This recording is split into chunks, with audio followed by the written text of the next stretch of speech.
सुबह का सुंदर गांव, पक्षियों की आवाज और गांव की चहल पहल, ताजी हवा, मिट्टी की खुशबू, मानो स्वर्ग।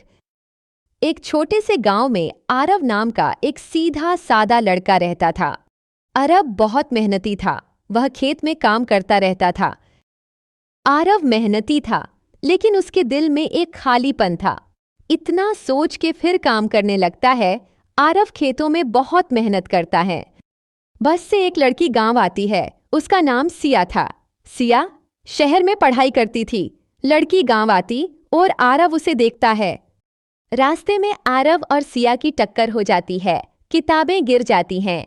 वह एक दूसरे को देखते हैं। आरव को सिया से प्यार हो जाता है और आरव उसे देखता ही रहता है। दोनों की पहली मुलाकात थोड़ी अजीब थी, लेकिन यादगार बन गई।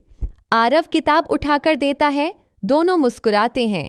उसी पल आरव के दिल में कुछ खास महसूस हुआ। दोनों नदी किनारे बैठकर बातें करते हैं। धीरे धीरे दोनों की दोस्ती गहरी होने लगी। हर रोज मिलने लगे और दोनों की गहरी दोस्ती हो गई। मेले में घूमना, आइसक्रीम खाना, पसंद की चीज खरीदना, हंसना, पकवान खाना और कपड़े खरीदना हर दिन उनके लिए एक नई याद बन जाता था। आरव सिया को चुपचाप देखता है।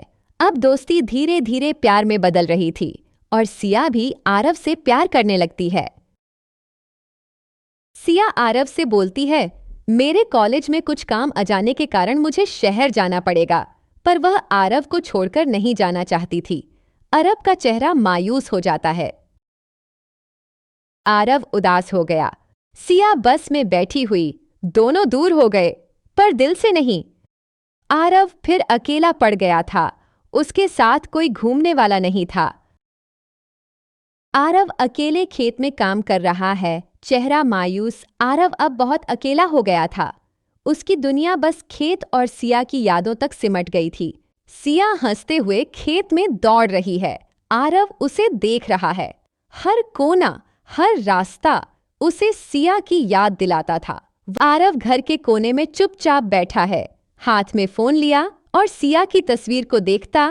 वो किसी से बात नहीं करता, बस उस तस्वीर से बातें करता और दिन भर उसे तस्वीर को देखता। आरव की माँ उसे देखती है और कहती, बेटा कब तक यूं ही परेशान रहेगा, और कहती है, सिया को भूल जा, जा बाहर घूमा। आरव बिना कुछ बोले उठकर बाहर चला जाता है। उसके पास अब शब्द नहीं थे, सिर्फ दर्द था। सिया की याद में इतना पागल हो गया था। तेज बारिश हो रही है।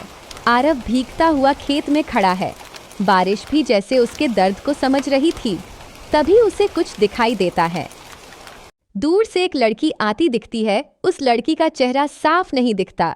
और तभी आरव की जिंदगी में एक मोड़ आने वाला था। लड़की पास आती है। वो सिया नहीं, उसकी छोटी बहन रिया होती है। भैया, सिया ने आपके लिए ये खत भेजा है, और आरव को खत दे देती है।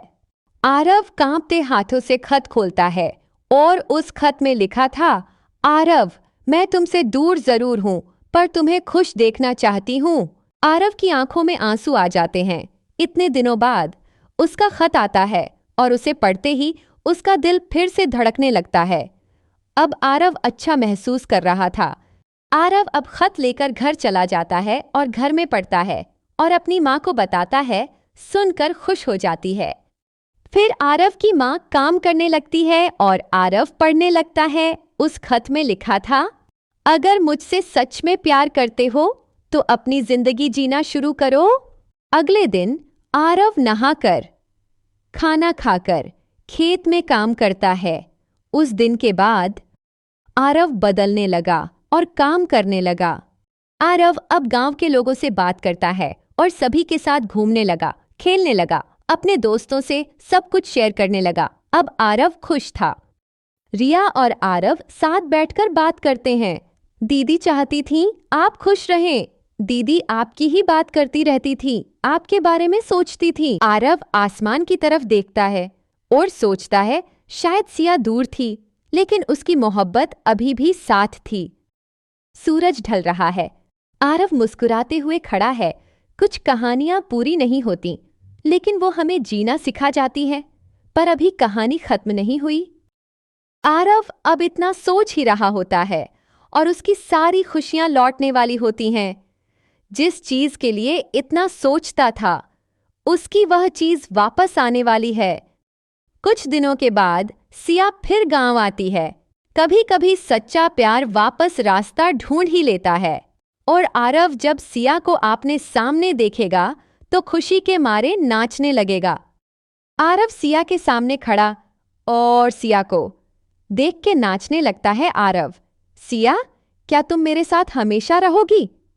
सिया मुस्कुराकर हाँ कहती है और दोनों हाथ पकड़कर चलते हैं। उनकी खामोशी भी अब बातें करने लगी। हर एहसास दिल में उतरने लगा।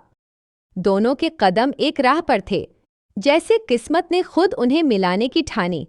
सिया के वापस आने से आरव की जिंदगी फिर से रोशन हो गई थी। दोनों फिर साथ चलने लगे।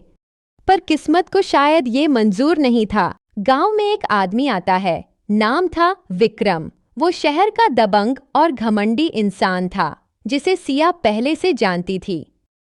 विक्रम दूर से आरव और सिया को साथ देखता है। उसकी आंखों में गुस्सा भर जाता है। वो धीरे से कहता है, सिया सिर्फ मेरी है। एक दिन विक्रम सीधे आरव के सामने आ जाता है। वो हंसते हुए कहता है, तू सोचता है ये तुझसे प्यार करती है? ये तो मेरी होने वाली थी। आरव शांत रहता है, पर उसकी आंखों में गुस्सा दिखने लगता है। सिया घबराकर कहती है, आरव, ये वही है जिससे मेरी जबरदस्ती शादी तय की गई थी। मैं इससे भागकर ही वापस आई हूं। विक्रम गुस्से में कहता है, अगर सिया मेरी नहीं हुई तो किसी की नहीं होगी। वो गांव वालों को भड़काने लगता है, झूठ फैलाता है कि आरव ने सिया को बहकाया है। गांव में तनाव बढ़ जाता है। आरव के सामने दो रास्ते थे, या तो चुप रहे या अपने प्यार के लिए खड़ा हो जाए। इस बार आरव पीछे नहीं हटता। आरव विक्रम के सामने खड़ा होकर कहता है, प्यार जबरदस्ती से नहीं होता और सिया कोई चीज नहीं है जो तू हासिल कर ले। विक्रम गुस्से में हमला करने की कोशिश करता है, पर गांव वाले अब सच्चाई समझ जाते हैं। वो आरव का साथ देते हैं और सिया बोलती है। विक्रम अकेला पड़ जाता है। सिया उसकी आंखों में देखकर कहती है, प्यार में हक नहीं, सिर्फ एहसास होता है। विक्रम हार मानकर गांव छोड़ देता है। आरव और सिया फिर से साथ खड़े होते हैं, इस बार और भी मजबूत। सच्चा प्यार डरता नहीं, वो हर मुश्किल से लड़कर और मजबूत बन जाता है।